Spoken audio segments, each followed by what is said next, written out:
乡亲啊，最近伫网络顶，大家一直咧传，讲这是台北市长郭文铁讲的，讲食饭了后啉冰水，这等于是甘蔗。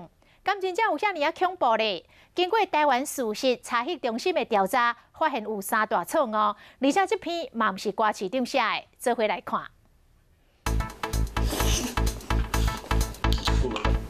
有人讲食饭时间，这饭后一杯冰水事后，等于是甘蔗咧等候。真侪人上 Google 咧查资料，赖群组嘛一直传，讲冰水互这个油脂跟冻起来，掉伫个肠啊，会形成脂肪，因此会致癌。这文章书名也阁写大问题。拿来做实验，加这麻油鸡汤加入冰水看卖变什么形？油脂的食物碰到冰水的确会凝结成固态，但是应用在人体的肠子里面，真的如此吗？事实查核，我们听听专家怎么说。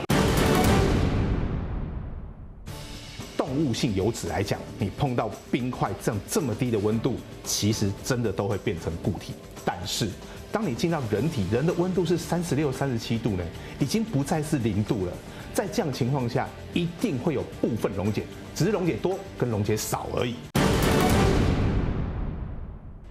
我们一些吃的一些油脂的食物，都经过一些胰液跟那个胆汁的一些消化分解，基本上到那个时候已经不会所谓形成固态。而且我们一开始提到说，如果是凉水这一块，其实到肠子里面那个水温早就已经是人的恒温的一个状况了，基本上不会形成说像是脂肪附着到肠壁上产生一些后续的癌症。台湾事实查核中心甲华视新闻对查，除了消息错误，台北市长郭文铁嘛是被冒名。其实他不会说这样的话啦。那当然，这些在网络上流传的医疗偏方，也都不是柯市长他本人的意见。错误的医疗资讯会被疯狂转传，在于人们本身对于冷饮是有疑虑的。不过您知道，其实热饮反而对我们的人体会有更高的致癌风险。有些患者会很喜欢喝热汤、喝热饮，在长时间的食道经过这些温度的暴露以后，会产生一些慢性发炎，进而产生所谓的增加食道的鳞状上皮癌的风险性。